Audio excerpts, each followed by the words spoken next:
Today we're here with Australian icon Dick Smith. You might remember the name from the electronic stores or the solo trips around the world. Now, Dick, thank you for coming on today.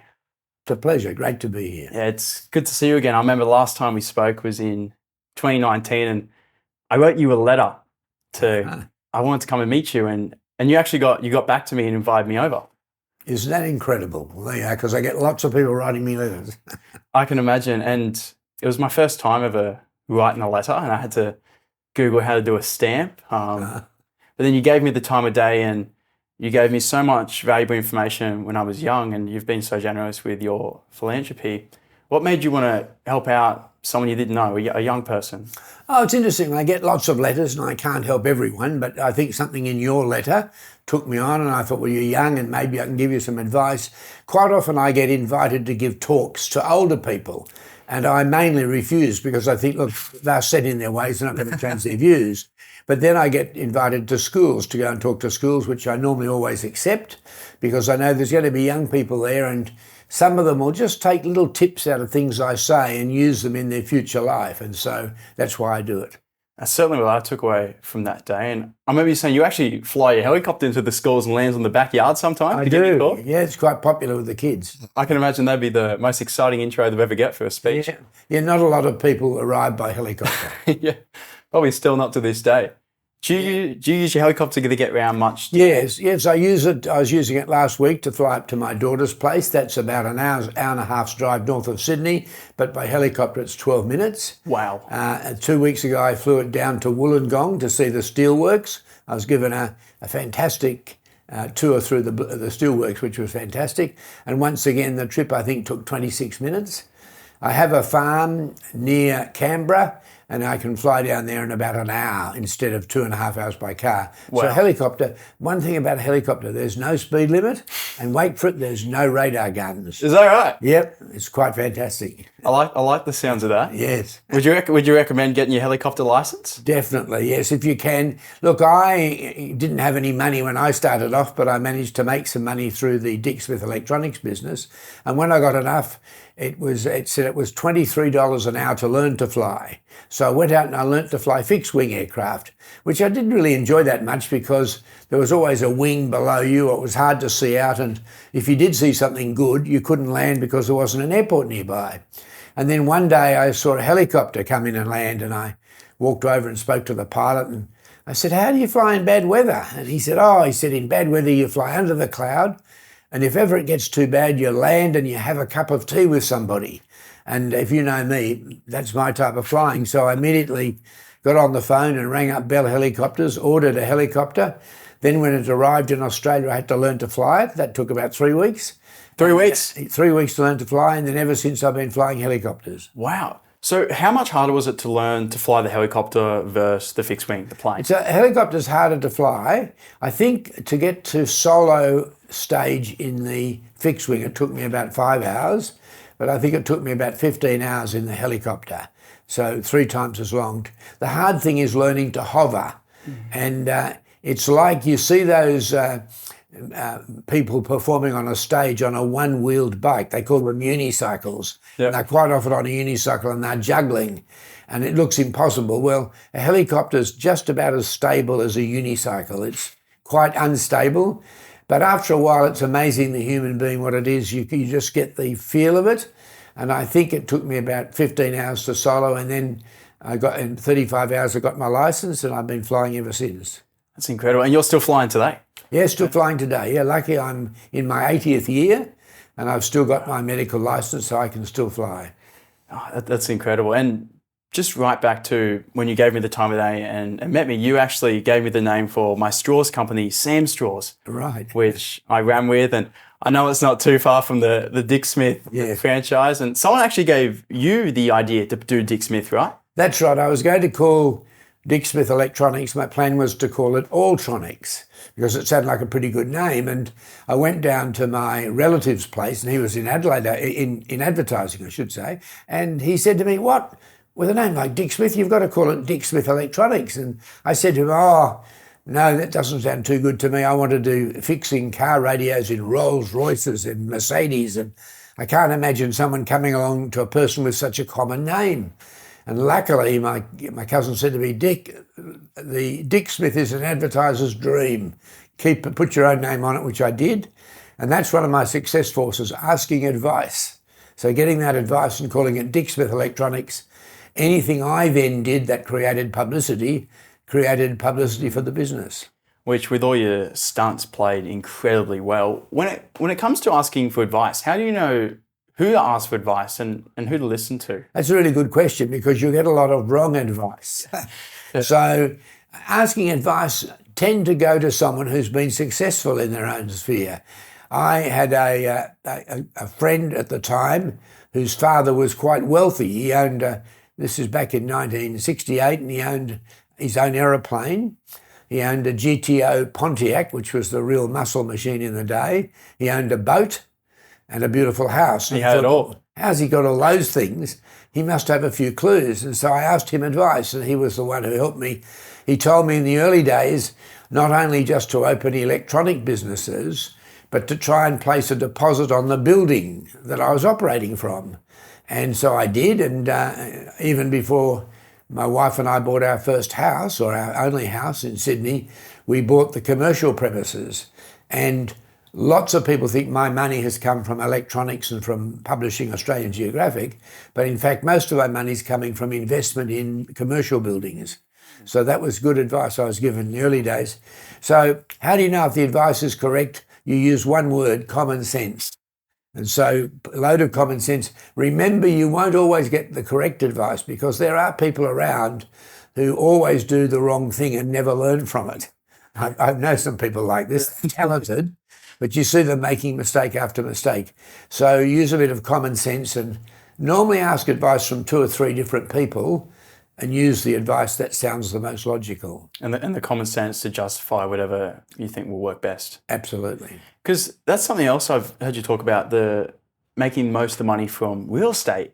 And Dick Smith Electronics was incredibly successful. But Yeah. the real estate, do you still own the real estate? Was it the real estate that the Dick Smith stores were on? Yes, I still own lots of real estate, and that's why I'm quite wealthy, very fortunate, because I know I sold Dick Smith Electronics to Woolworths. They ran it for 39 years and then sold it, and it went broke. They sold it originally to Woolworths at the time. No, Woolworths originally sold it to, I've forgotten, I think it was a capital type company that was bringing money in from the United States and everything. And then they expanded it, and it only lasted 2.5 years before it went broke. It was very sad. One of the reasons it went broke, and this is an interesting thing, I always thought when I sold Dick Smith Electronics to Woolworths, I had about 36 shops. I thought there was a possibility of 100 shops because we sold to electronic enthusiasts. So I thought to Woolworths, about 100 shops will be enough. Woolworths ended up opening 350 shops. And in the end, they had to stop just selling electronic components, which were high profit lines. They started selling TV sets and washing machines and things like that, all of which there wasn't a lot of markup and margin profit in. And that was the reason in the end they needed to have growth all the time, and it's impossible to have eternal growth. We're in a finite world. Someday you have to say no more greed, let's just run on balance. Yeah. That's really interesting, because a lot of what I heard about in the book was the profit margins being 40-50%, quite large on the electronical components. So when they swapped over to the TVs and the washing machines that were too low, the profit lines were. Yes, in my day, I was taught, I asked advice. I went overseas and asked electronic companies in America, how should I run my business? And amazingly enough, they told me. They were very happy. This is unusual. Little Australian arrived from overseas asking them advice. And they said, oh, you need at least 50% margin. Now, 50% margin is a 100% markup. In other words, if you're selling something for $1, it should have cost you 50 cents. That's a 50% margin. So I took advice of that. And at the time, we used to manufacture everything in Australia. But the Prime Minister at the time, Gough Whitlam, changed the duty, the protective duty, and basically wiped out the manufacturing. That allowed me to import, and the prices were a lot lower, so I was able to sell lower, but still make that 50% margin. And I remember the year I finally sold to Woolworths, the company it turned over $32 million and it made $8 million net profit. So that was 25 cents in the dollar. That's a pretty successful company. It's incredibly profitable. Yep, Wow. definitely. And that was from making sure you're bringing in the right things with the right profit margins. And selling lots of small items at a good markup. I didn't sell television sets, didn't sell radiograms, or that's what they call in those days. Anything that was expensive I didn't sell. I also basically sold my own brand. We had the Dick Smith brand of CB radio, and that had the advantage that no one could really compare the price, and we knew we were value for money because we imported directly.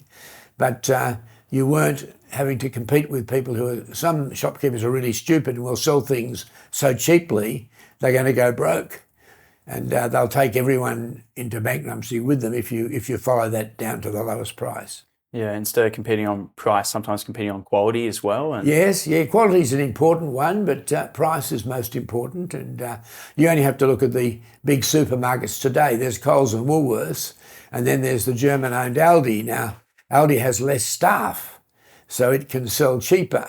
But I try and encourage Australians to go to the Aussie-owned Coles and Woolworths because they're employing Australians and you're sharing the wealth. And so when you buy something there, you know you're employing Australians. That's pretty good. Giving back to the nation. Yeah. Aldi are German-owned. They're owned by two German billionaires. I think they're worth $40 billion each. Wow. They're super secretive. They're not known as philanthropists. And when I tried to compete with them with Dick Smith Foods, I couldn't. Because to give you an example, our peanut butter, because we're as Australian as you can get, our peanuts came from Kingaroy, and then we processed the peanuts in Sydney using Australian labour, where we pay decent wages. Now Aldi, they came to Australia and they originally bought from Australia, but then wasn't long before they were buying their peanuts in Argentina and then getting the product made in Argentina where the wages are very low. And so for Australian farmers to compete with Argentinian wages, it was impossible. So in the end, we had to withdraw our product. Today, is it still possible to have successful products made, supplied and pushed out in Australia? I think it is. I think if I was a young person now and I started producing food, I'd put my own name on it. I'd call it Australian owned and made. Yep. And then I'd get some free publicity on a current affair or one of the TV stations about how important this was. And then I'd go and try and convince Woolworths and Coles that I was going to support Australia and they should be supporting Australia too. It's a good business plan for anyone listening at home.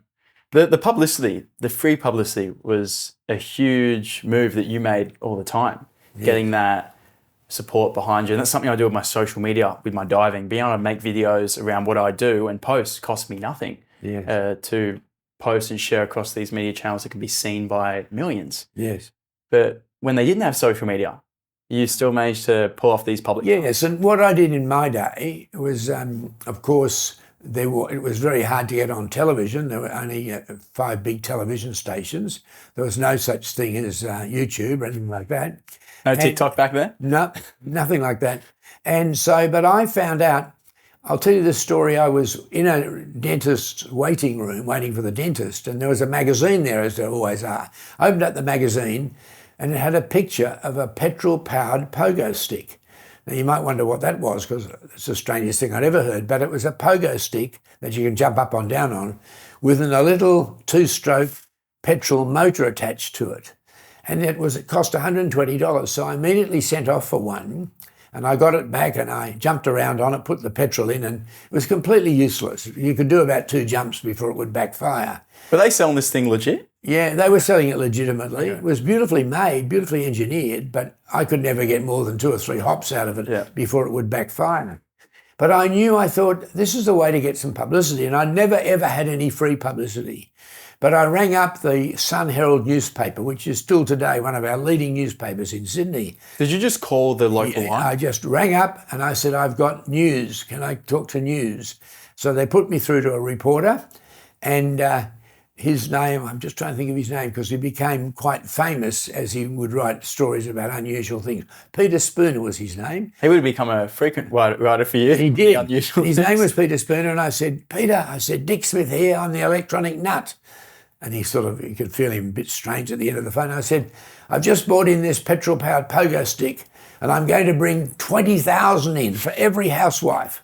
And they'll all be going to the supermarket on the petrol-powered pogo stick in future. They won't be walking. Now, it was the most ridiculous thing. It wasn't going to happen. But he said, oh, can I come out and do a story? And I said, yeah, that's my idea. So he came out from the Sydney Morning Herald office to my office in northern Sydney, and we took it up to the petrol station to see how much it would cost to fill up with fuel. I think it was 2 cents. That's all the fuel we could get in it. And then I did a jump on it, and 2 jumps before it backfired. I never told him it can't do more than 2 jumps, but he thought it was great. And so he wrote this article about the bringing it in to sell to housewives to go to the supermarket. And the next day, that was on the Saturday, on the Sunday, there was a major photo of me with the pogo stick. And what I couldn't believe is that night, the TV station rang up, Channel 9, which was the leading Channel 9, as it is pretty well these days, and they had a Tonight Show. And they invited me in with my petrol-powered pogo stick on the Tonight Show. Were you nervous to use it? I was very nervous to go on national television live. With a pogo stick that you're... Yeah, with a pogo stick that didn't work. And so I had our motive in those days was the little dickhead, a picture of in Dick Smith in black and white. So I cut them out from little ads we had. I stuck them on the pogo stick knowing that the media would probably show the engine, and so there would be a Dick Smith figure. And went on the late show on Channel 9 and jumped around on the stage, only 2 jumps before it backfired, and told them my story about how all the housewives would be buying them in future. And then the next day I got invited on the Today Show. And so from that point on, I learned if you answer things quickly and in a fun way that you get publicity. And so from that point on, I was a regular on television. I saw overseas a thing called an earthquake detector. It was the most ridiculous thing. It was a plastic box with a weight in it that would move across and ding the side of the box if there was an earthquake. Okay. I think it might have set off a bell. Yeah. So I bought that. And I rang up Peter Spoon and I said, I've got a new invention, an earthquake detector. Every family should have one. And so that went on newspaper, then it went on television. And from that point on, I was a regular on television, the famous show in Melbourne, and just quite wonderful. Were the TV shows supportive of your ideas, or did every time where they kind of fall, did they think maybe this one's something Dick's actually going through with? Look, I asked her, well, I used to go down on the Don Lane show in Melbourne, which was popular, and they would fly me down first class, put me up at the top hotel and put me on. And years later, I asked Peter Feynman. Peter Feynman was the man who was the director of Crocodile Dundee 1. Oh, wow. Quite a fantastic bloke. And he was the producer of the TV show Don Lane Show. And years later, I met him and I said, why did you keep asking me down? I can't believe it. And he said, Dick, you were good talent. I thought maybe because they wanted to get more coverage from Sydney because they're a Melbourne-based show. But I knew how to answer things in quick grabs. And if ever you're going on television or radio, don't give great long talks, do it quickly and have a bit of fun involved. And I think I must have appeared on the Don Lane show 15 times. And and here I am on television. As my shops are expanding around Australia, I know that Dick Smith name and Dick Smith shops are getting publicity right around Australia for absolutely nothing. You would have had to pay tens of thousands of dollars for TV advertising. I was getting it for nothing, and I was being paid to go there. Just by being creative and thinking outside the box. Absolutely. And you could do it today. If there was a young entrepreneur who's a bit of a character, you'd end up on the local TV shows. You've just got to think of something that's a bit unusual and different. At one stage, we towed an iceberg into Sydney Harbour. Now, it wasn't a real iceberg, it was a fake iceberg. But I told everyone years before that I was going to tow a proper iceberg up. The Dixicles. And chop it up into little icicles and call them Dixicles. And that got publicity itself, and people believed it. It was just, I completely made it up. But then one of my staff said, Dick, April Fool's Day is coming. Why don't we tow a fake iceberg into Sydney Harbour? So we hired a big barge and we hired plastic sheeting and shaving foam and firefighting foam, and we towed the iceberg just as a barge at night out from Sydney Heads. And then what we did, we notified every newspaper and every TV station that the iceberg was coming. And we said we didn't say it was coming tomorrow because that would have been April Fool's Day and they would have been suspicious. So we said the iceberg's coming next week. And in the end, the media in my home, the phone just jammed with the media ringing me up about the iceberg. The next morning, we got all of our staff, we had about 300 staff, to ring the TV stations and radio stations and newspapers and say, what's that coming through the heads? It looks like an iceberg. So all the switchboards were jammed. So they realised there was something big was on. And then through the heads in the rain, it was a rainy, misty morning, we had a tug towing the iceberg where we'd spread the firefighting foam and the plastic sheeting, and it just looked like an iceberg. And it was April Fool's Day, of course. Were you on the iceberg? I was on the iceberg. And as we towed it up, we towed it right up to the Opera House. And when we got it to the Opera House, we announced we were live on Radio 2SM. We had a two-way radio on the 2SM. And when we got to the Opera House, we announced that it was an April Fool's joke. And on the way, we had thousands of people on the headlands who'd come to see the iceberg. And even today, if you look up world's greatest hoaxes, it's normally on that list. That's funny, getting your own team behind to support it. And it cost about $1,200 to hire the barge and the tug and buy the firefighting foam and to buy the plastic sheeting, about $1,200. And it got us coverage around the world, and is still getting coverage.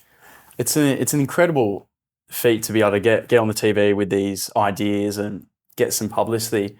It seems like having fun with it is something you've always loved to do. Under all the stress, how do you continue to have fun with it? Yes, it's funny. We have our books that we sold called Fun Way into Electronics.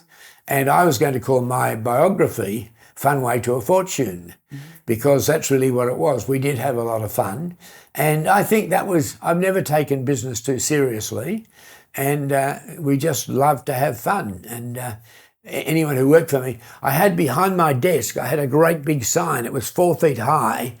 In big letters, it had no, and great big light bulbs that lit up, and a huge 12-inch fire bell. So if I pushed the button on my desk, the lights would light up, no, with the bell ringing, no, no, no. And the media came in, I was being interviewed, and they said, what's the great big no sign behind your desk? And I said, oh, that's for when the staff asked me for a rise. If they want a pay rise, I pushed the button, and I showed them I'd push the button, and the bell would go off and the great light would light up, and you'd hear the bell ringing right throughout the whole factory. And quite a few of the reporters believed it. They thought I was this incredibly tough boss. Now, of course, it wasn't true. I didn't say that to staff, but it was just a great story to get publicity. And once again, that went right around Australia. What was Dick like as a boss? What was your leadership style? I'm tough. I don't like waste. But my successes come. Another success force is surrounding yourself with capable people. And it's hard to get good people, and so normally I'll try someone for 6 months, and if they're no good, I have to say, you've got to go. But the good ones stay. And even now, I'm still friends with all the good ones who worked at Dick Smith Electronics and Australian Geographic. And it's wonderful to still know them and know that they're all part of the success. But I'm pretty tough as a boss, and tough enough to say people who are not succeeding, look, you're not suited here, go and work somewhere else. Which I suppose is needed when you have your vision, know what needs to be done, and definitely, yeah. Yes, look, surrounding yourself with capable people is the key, and everyone you put on won't be that capable. You have to try and pick the good ones. What about when you went from 3 employees to thousands? What was that like? When I went from a small number of employees, I really liked the business. 20 or 30, I knew everyone. Up to about 100, I really liked the business. But when it went to over 100, and I didn't know everyone, that was one of the reasons I sold the business, because I've never wanted to become a billionaire. I'm still not a billionaire. I'm well off, but not a billionaire, because I wanted to know everyone who worked for me. And that was one of the prime reasons I sold Dick Smith Electronics to Woolworths. Now, I got over $20 million for it, and I was 39 years of age, so I was young. I didn't have to work again, but I always had this work ethic, so I started Australian Geographic magazine, which I then sold that for over $40 million. Even more than? Yes. You sold that for more than Dick Smith? Double what I sold Dick Smith for. Wow, I didn't know that. Yep. That's incredible. Yeah, so it was very successful, and it's still going today. It was bought by Fairfax, and then a few other companies have owned it since then. It was highly profitable because we only sold it by subscription, and we had 200,000 people sending in $26 a year before we'd even started to make the magazine. Wow. So it was a really good way of making money. Nat Geo, Australian Geographic was some of my favourite stores as a kid. Wonderful. You could get Yeah. all kinds of different incredible Yeah, well, the Australian Geographic stores were started by my employee, Ike Bain, who you'll read about in the book, and he was just a fantastic employee to have. Talk about surrounding yourself with capable people. He always wanted to expand the business, and I didn't. But every now and then I'd let him do it, and that made me and him quite good money. When you come up with Australian Geographic, it was from a lot of your travels that you saw this idea. How important is travelling? Travelling is very important, going around Australia especially. The main reason I started Australian Geographic is that I wanted to change my image. I had an image of being an electronics whiz who was always on TV spruiking some latest gadget and a bit of a fun man, but not very serious at all. But I was also interested in the out of doors and conservation. I'd always been young, going bushwalking with the Scouts and loved the environment. And I got involved in what was called the Franklin River blockade. In 1982, there was a huge blockade in Tasmania to try and stop the Gordon below Franklin Dam being built. And I helped the famous Bob Brown, who was the instigator of the campaign. And when I was down there, the media kept making out that, oh, here's Dick Smith just for the publicity. He wouldn't know what he's talking about. So I needed to change my image. And so my plan was to start a geographical magazine that was called Dick Smith's Magazine, and of adventure and discovery. And that magazine completely changed my image over the next 5 years. I became known as a conservationist. And so that was the reason for the magazine. I had no idea that I'd make any money out of it. And even though I said we sold it for 40 million, we've since given that all away to various charities. So I didn't make any money out of it at the end.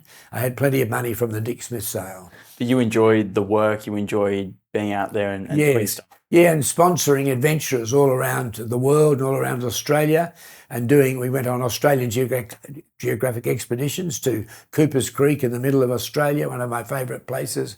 We went out into the deserts in Northern Territory, Cape York, and then in the Kimberleys, and so saw lots of Australia. Was that a great way to run a business while supporting your travel adventures? Yes, it was a great way. And in those days, I was well into helicopters, so I'd fly to the expedition by helicopter. All the others would have to go by car or four-wheel drive. And so it allowed me to mix my love of adventure with the love of travelling and the love of Australia. That's something that I find even today really useful with my diving and my social media. Being able to have my social media support my diving allows me to do two things that I love. That's sensible. Doing really well. Well, that's you're certainly on the right line there. And Australian Geographics, because you were so passionate about the environment and did a lot of bushwalking as a kid, what were some of your most memorable moments from that? Probably with Australian Geographic, we went down and we did the walk. It's called the Overland Track Walk in Tasmania. Goes from Lake St Clair to Cradle Mountain, or it can go the other way, Cradle Mountain to Lake St Clair. And it's a walk where you can do it the expensive way, which I've done it, where there are actual cabins with food supplied and bedding and all the rest of it. Or you can do it the cheap way, which I've done it a couple of ways, where you just take your own pack and you can either stay in a cabin that the national parks have supplied, or maybe you'll have to camp, depending on how many people are there at the time. And that's a beautiful walk. So anyone who's listening, if you get the chance, I was only 17 years of age when I first did it. It's 4 or 5 days of walking. It's called the Cradle Mountain to Lake St Clair Overland Track Walk. Then I've done the Frenchman's Cap Walk, and my wife and myself recently financed the upgrade of the track and the upgrade of one of the huts. Good on you. Because it's a beautiful walk into Frenchman's Cap, a bit harder than the Overland Track. And then the other magnificent walk in Tasmania is the South Coast Track Walk. Haven't done it. I'm now in my 80th year and just not fit enough to do it. I've flown it a number of times in my helicopter. And wow, I say to people, if ever you get the chance, do the South Coast Track Walk in Tasmania. It's one of the most beautiful walks in the world. And when you talk about sensible risk-taking, you've done a lot of risk-taking in your life. How do you manage risk while also taking necessary risks? Well, it's really difficult. I call my risk-taking responsible risk-taking, but not all of it is that responsible. I mean, for example, flying a single-engined aircraft across the Atlantic Ocean in bad weather, when I was halfway between Greenland and Iceland, I got into a terrible storm and I was at 500 feet down over the water, and then the weather closed in on me and I couldn't turn around and go back. So you're out in the water, no help, terrible weather. 800 kilometre crossing of one of the wildest oceans on Earth in a little single-engine helicopter that had no floats. It couldn't float. It would take 30 seconds to sink. So if I had an engine failure, a helicopter's auto-rotate. I would auto-rotate down to the water. That would take about 25 seconds. Then it would float for about 15 seconds as it rolled over, and I'd have to get out into my little life raft and somehow climb into it. But I remember looking down on that flight thinking, if I have an engine failure now, I'm going to be dead. I won't get out of it. So that was crossing the Atlantic. Then in crossing Australia in the balloons are, people couldn't believe at one stage we took off from Carnarvon near the west coast, and the plan was to try right across Australia to near the east coast. No one had ever done that before. There'd been 4 or 5 attempts. How do you control the balloon? Well, that's the problem. The balloon only goes with the wind. And we knew that there's a jet stream called a jet stream across Australia in winter. And so the plan was to get into the balloon, climb up into the jet stream, which is above 20,000 feet. You can't even breathe without oxygen. And then hold on and hope that the jet stream will take you across Australia. Well, we got airborne. We first of all got blown the incorrect way. We got blown towards Africa. But eventually we climbed enough and we got into the jet stream. And at one stage we were doing 160 kilometres an hour. In a balloon? In a balloon, 160 kilometres an hour. We're at 23,000 feet, oxygen mask on. And I thought, if we get out of this alive, we're going to be lucky, because you can't land the balloon in more than about 10 kilometres of wind, because the gondola would just get smashed along in the ground and hit trees and hit power lines and things like that. And so, but as I've been so lucky in my adventures, after being 160 kilometres an hour and after 40 hours in the air, we started to descend. We crossed the Great Dividing Range and we were just at the back of Surfers Paradise. We started to descend, and I'm pretty scared by now with John Wallington, my co-pilot. I think we're going to get injured when we crash. We even thought maybe we should keep going and land in the ocean because our gondola would float. Anyway, we started descending. Then I looked down and it was on the Clarence River, and I realised the water was completely smooth. There was no wind at all. So what we'd done, we'd taken off from Carnarvon in the west coast of Australia, taken off in zero wind, flown it up to 160 kilometres an hour, then descended and landed in no wind just near Surfers Paradise. So talk about luck. So I have responsible risk-taking, but I call that luck as well. Yeah, a combination of the two. Yeah, it was 43 hours in the air, and a lot of scariness when you're up high. It was hard to sleep. We had to have oxygen masks on. The whole time, all 40 hours you're up, need oxygen? No, just about the whole time, because we were above 10,000 feet, yes. What equipment did you have with you? Any maps, any gauges of how high? Yeah, we had maps, we had aviation, we had a special transponder that would tell the airlines where we were. We had a high-frequency radio to talk to ham radio operators. I think it might have been the very first days of satellite phones. And I even had a TV set, which we somehow managed to pick up the TV signals from Adelaide and had me on doing an interview. Really? So that was amazing. That'd be a special moment. Yeah, it was a special moment. But yes, flying a balloon. And then a few years later, I was going to try and fly the balloon from Australia to New Zealand. And then a friend of mine, John Singleton, he's an advertising man, he said, no, you should fly the other way. He said, it'll get more publicity if you fly from New Zealand to Australia. And I said, John, that's impossible. The balloons only fly in the wind, and the winds are westerly all around the world. And he says, oh, no, he said, I'll bet you 100 grand you can't do it. So I went off to the Met Bureau and I said, I've got this challenge. Would it ever be possible to fly a balloon against the wind from New Zealand to Australia? And first of all, they said, no, that's impossible.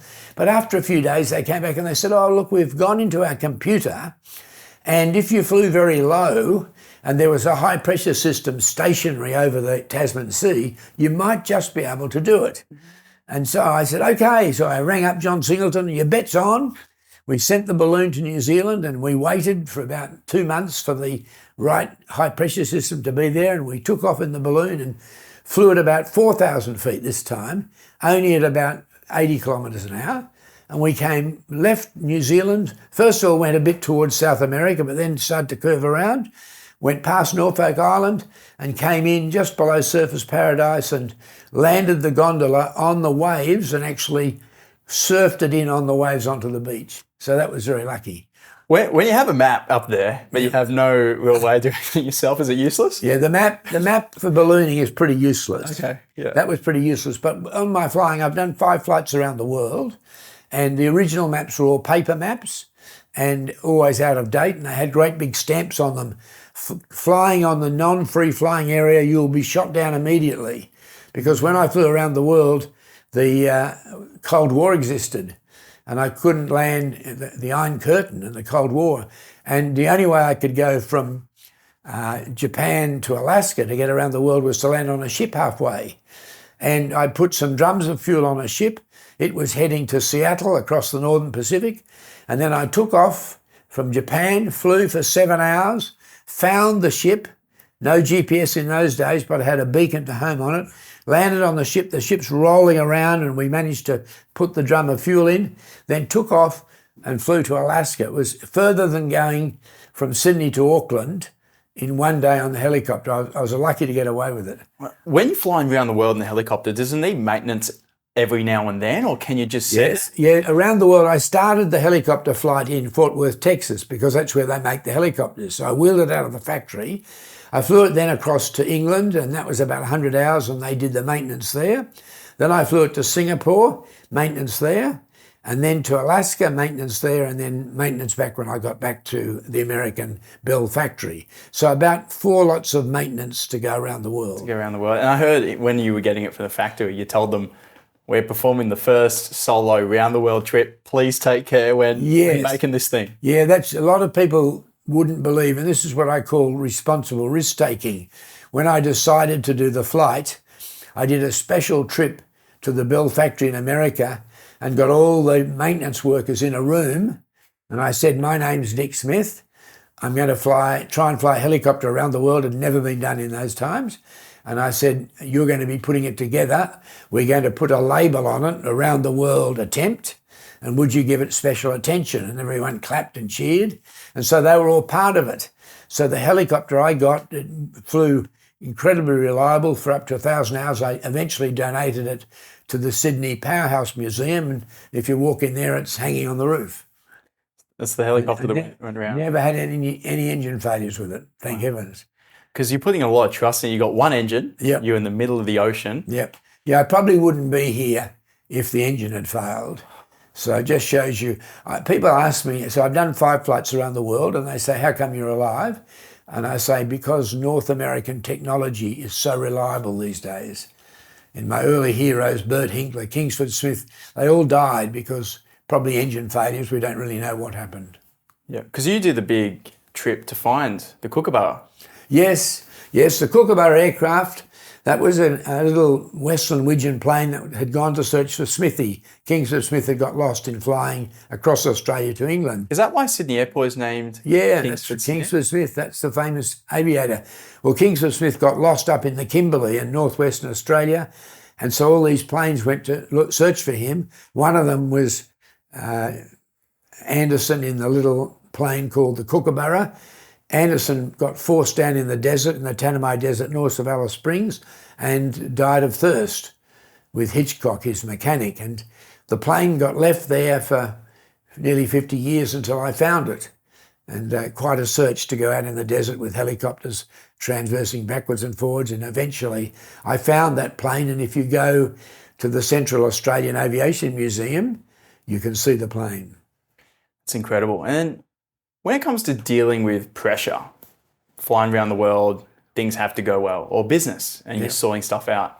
What's been your mechanism to deal with pressure? Well, dealing with pressure on flying, see, most of my flights have been solo.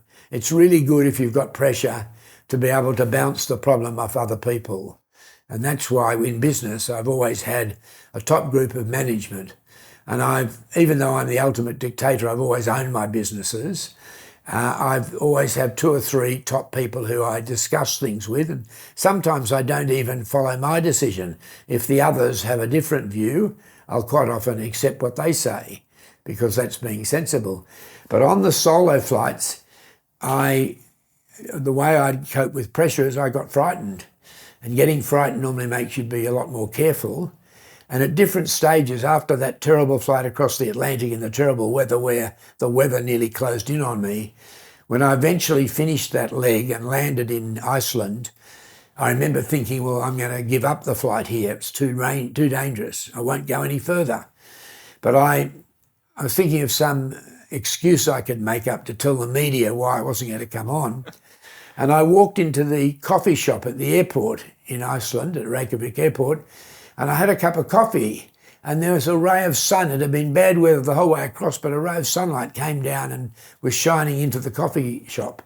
And I remember thinking, oh, maybe it wasn't too bad. Maybe I'll just do the next section and get as far as London, because that meant I would have had the first helicopter solo across the Atlantic. Quite an achievement. And so my flight was like that. It was very much pushing myself on when I got frightened. And adventuring is one form. Running businesses is quite different. You're not normally risking your life when you're running your business. Yep. But my suggestion is ask advice when making the decision, then get some close people around you who you can check that that's the correct advice, and then make your decision and stick with it, sort of thing. I've never had problems in making tough decisions. I've always been able to do that. Yeah, because someone that maybe is fearful to move forward or to try something and then they step away from it. Because I found with my diving too, like whenever I go up on the platform every day, you're constantly faced with concerns, fears, because things can go wrong, just like in a helicopter that maybe aren't outside your control, but just by doing it anyway, yes, and just pushing through the fear and having a crack, like you just never know the positives that can come through. Yes. Well, you know that really well, and it's something that I don't really know in that way, but we all have different experiences, of course, and that's why it's good for you to be communicating these to people. Yeah, and that's part of the reason why I start the podcast, to share individuals' journeys and challenges. And then jumping on to some more of the adventures, when you were traveling to Russia during the Cold War, what was that like being there? Well, it's interesting because this was in 1966, the middle of the Cold War, but I found that you could get a busload of school kids or young adults were allowed to go to Russia. And I managed to get on a bus. It was called Trafalgar Tours. It was from London to London, didn't cost that much money. And so we went across the non-Soviet states, which was in those days Sweden, then into Finland, and then we crossed into the Soviet Union. And we weren't allowed to take photos of things, but we actually ended up in Moscow on May Day in 1966, and these huge procession of military were being paraded past. And I didn't realise that the rockets, I only found out later, had intercontinental ballistic missiles and nuclear warheads, and they were just all going past us. Were they the very things that they were threatening the world with? They were the very things they were threatening the world, and there was the Cold War, and everyone was scared, were we going to have nuclear weapons sent to us? And only the year before, when I was at home in Sydney, I'd walked down to the backyard and looked south towards the city and imagined a red flame coming towards us, because many of us were quite scared there was going to be a nuclear war and Sydney would be a target and we'd have this red flame that would just incinerate everything. The interesting thing was, on this trip I did in May 1966 into Russia, all the people were friendly, incredibly friendly. And I suddenly realised it's governments and politicians that cause wars. It's not just typical people. And so it was wonderful. Russia was quite poor in those days, but to go through Russia then and went into Poland and East Germany, which was all part of the Soviet Union. And I came through the Berlin Wall, which doesn't exist now, but did exist. And I came from the Russian side into the West, and that was quite exciting. But in this bus tour of being able to see behind the Iron Curtain, where you had to be very careful what you did. Yeah, I've been very fortunate enough to travel with diving all around the world, and that's something I've noticed. Nearly all people just want the same things, like to be Yep. valued, to be loved, to have Yep. things that they can work towards. Like for the majority, most people in the world just want the same things. No, you're exactly right. No, it's terrible. Terrible what's happening at the moment. Yeah, hopefully they can sort it out because it's never the people. No, no, you're absolutely right. You know, they're pretty understanding, and you were saying that everywhere you went, really people wanted to help and support, and just by having a smile and Yes. saying hello to them. One of the best examples was only a couple of years ago. I decided after 5 flights around the world myself and my wife should drive around the world. So we bought a big Ford F550 crew cab. They call them, we call them a utility, and they call them a pickup truck. We bought one in the United States and we fitted a camper van on it. And then we drove it up to Alaska. And then we drove from Alaska right down through the lower 48. And we drove to New York. And then we put it on a ship across to London. Then we drove from one end of London, of Great Britain, to the other. And then into Sweden, Norway, Finland, right across Russia, into Mongolia, then the Gobi Desert, and back up into Siberia. Did anyone stop you or have any We issues? had to have paperwork everywhere, but the amazing thing was everyone was so friendly. And we just camp at night beside the road, and we had a piece of paper which in Russian said, we are 2 Australians travelling around the world. Can we park here tonight? Because we'd want to park our vehicle for the night. And their grim look at reading the letter would go into a big smile, and then they'd invite us into their house and bring us out food and everything. They were just the most lovely, wonderful people.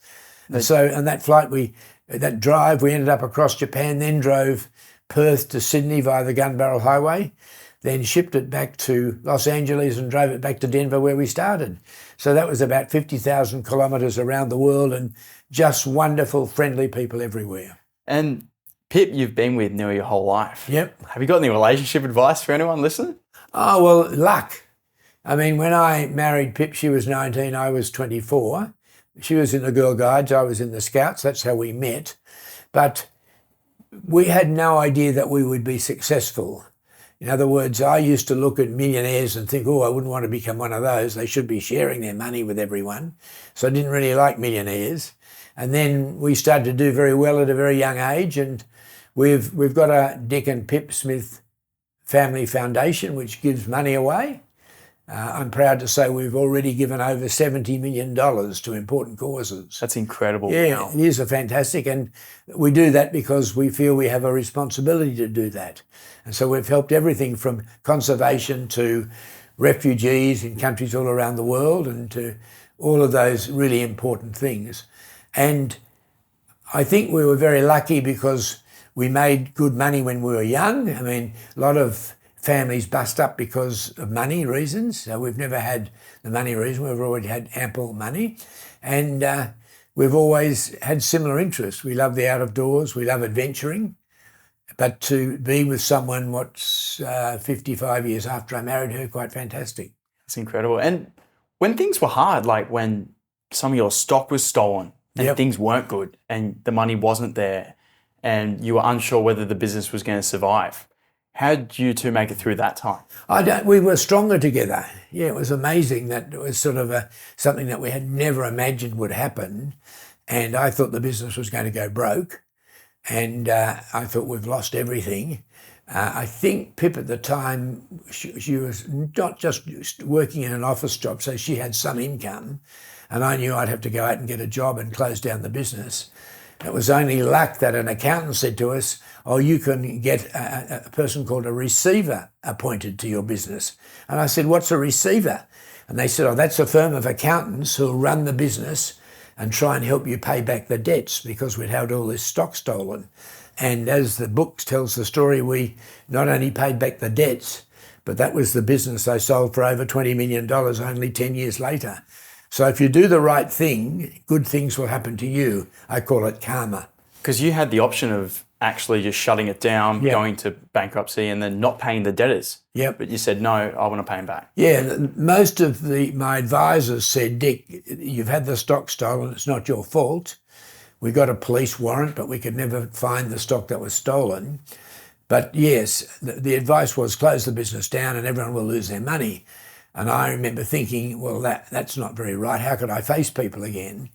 And so that's why I paid the money back, and it's almost as if there is a God. I did the right thing, so the right thing happened to me. And it came back to you. Yep. When all your friends got their degrees and were getting the professional jobs, and you were still trying to figure out business, what was that time like for you when you were maybe a bit uncertain about if you're on the right path? Yeah, I had quite an inferiority complex when I was young because I was hopeless at school. In my primary school days, I came 45th out of 47th in the class. So I thought I was just dumb. People would probably say today that I'm a bit dyslexic. You know, I've never been tested, but maybe that was the problem. But then when I finally got a job working in a factory and my friends had gone off to university, and I thought I'm never going to be able to pass a degree. I just didn't consider that I had the abilities to do that. And I felt I was a failure.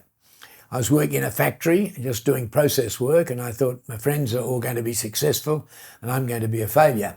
And it was only after the second year of running my business where my accountant said to me, Dick, you've made more money than the Prime Minister of Australia makes. Now, in those days, he was making about $30,000 a year, and I'd made more than that. I couldn't believe it. I said to him, well, how come I haven't got any money? And he said, well, you've got more stock and you've got debtors, people who owe you money, and he had all these reasons, good explanation. And that's sort of explained to me why I didn't have any money, but I was doing okay. I remember at the time you'd also paid a lot of tax and all that had gone, so you're like, where's the money? But that's right, I paid tax as well. Any small business would know this problem, that you pay tax and you have to buy stock and you're owed money, and all of those things meant that I didn't have any money, but he could show me on paper that I was doing quite well, which was very pleasing. I myself found school quite challenging as well, and I was, dyslexic, and it took me a long time to learn to read, and my mum was really, and my parents were really patient with me and didn't make me feel silly for not being able to read. But even though they didn't put that pressure on me, I found, again, I kind of felt a little stupid that I wasn't going to succeed, and I didn't, a long time when I was young, just felt lost, and like there wouldn't be a valuable place for me where I could help. My last question, Dick, would be, what's next for you? What's next for Dick Smith? Oh, what's next for Dick Smith? Well, I'm in my 80th year, and risky adventures I'm not doing any more of.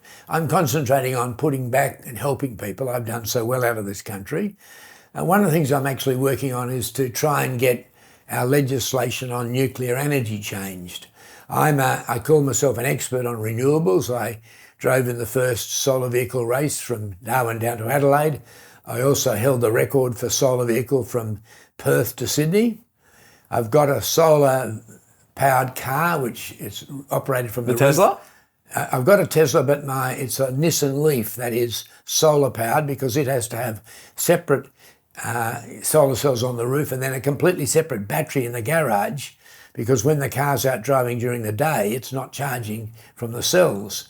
So you need quite a large organisation if you're going to try and run a solar vehicle that's really coming from the sun. Most people who buy electric cars don't realise that they run off coal because they come home at night, plug the car in, and it's being run from coal. So my little Nissan Leaf is being run from solar cells to an extra battery, and then that extra battery is used to charge.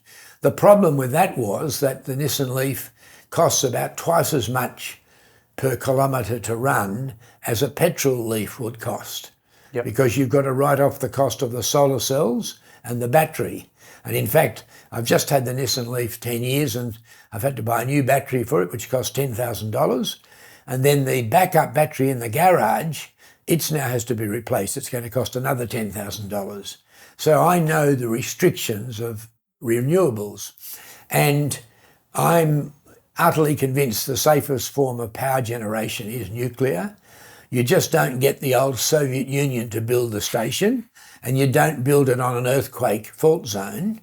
Then you'll find it's incredibly safe. Countries like France have 70% nuclear power, have for 60 years. You never hear a murmur from it. There's no warnings from the Australian government about don't travel to France, because it's all nuclear powered. And I just think the longer we delay changing the legislation, we're the only country in the world, in the OECD world, that has legislation that says we mustn't use nuclear. How's this? But we're the third largest seller of uranium in the world. I mean, talk about hypocrisy. We sell all this uranium, we mine it, we make a fortune from it, but then we say, oh no, but you shouldn't be using it. So I'm utterly convinced that we have to do something about climate change. It's very serious. I'm very concerned for my grandchildren. And the only way I believe the world will be able to do this is certainly put renewables in where you can, but there needs to be a form of backup, and that needs to be nuclear. Every country will have to embrace it. It's incredibly safe. There's huge reserves of uranium. You can get uranium out of seawater. Can you? So, yeah, so when we go swimming, we're swimming in atoms of uranium. Wow. And it's just more expensive to get out of seawater. There's, I think, 30,000 years worth of uranium in seawater alone. That's incredible. But these are the things you don't hear. If we decided to try and go completely renewables, which is what our Minister for Energy is saying, the problem that we've got is that you'd have to put in about 12 new snowy twos. 12 magnificent valleys on the east coast will have to be flooded with water, and you need a dam upstream and a dam below downstream, which is going to be where everyone lives. And so to put 12 extra dams in, dams have the problems of collapsing and drowning. One dam collapsed in China, and over 15,000 people were drowned. So dams are risky. And the environment would be affected, right, when you flood the land. And one of the problems with the pumped hydro, one dam has to be empty, so nothing can grow there. So it's just mud, and then it all erodes. Yeah. So it's just a terrible problem. I support the Snowy 2 pumped hydro we've got because they were two existing dams. And so where you have two existing dams, you can do it. We don't have another 12 locations of doing that. So I'm helping a young chap called Will Shackle, who would be great if you could do a podcast with. Yeah. He's 17 years of age. Good on him. He runs something called Nuclear for Australia. He's as bright as anything. He's just come back from the big conference in the United Arab Emirates. Is that COP28? Yep. He's just come back from that. He even met the French president there. Good on him. Quite amazing young bloke. And it's all very well for people of my age because we're not going to suffer from climate change. We won't be around. But for young people, I think it's important that the whole world embraces nuclear. It's getting safer all the time and more efficient all the time. When it comes to storing the waste, at the moment we have a big nuclear reactor in Stanwell Tops in Sydney, and they store the waste in a shed. I've been down there, seen the shed, didn't go in to look at the waste, but it's stored there. They have a nuclear. What does that nuclear machine do there? That makes our nuclear medicine. 1 out of 3 Australians. This is how hypocritical it is. We've got a huge nuclear reactor making nuclear medicine that's saving thousands of Australian lives. We make our own nuclear medicine for the scans and all of those things you do in a Sydney suburb. And when they end up with the waste, they ship it to Wollongong, then ship it to France where it's processed. But wait for it, it's then shipped back to Wollongong, put in a convoy with police with flashing blue lights, driven up into the Sydney suburb of Lucas Heights and put in a warehouse there. But my belief, I happen to have been out in South Australia in the outback, is the Olympic Dam mine, and it's a very deep mine for uranium and copper. And there's huge, great caverns, completely dry, where we could store the world's uranium waste or nuclear waste.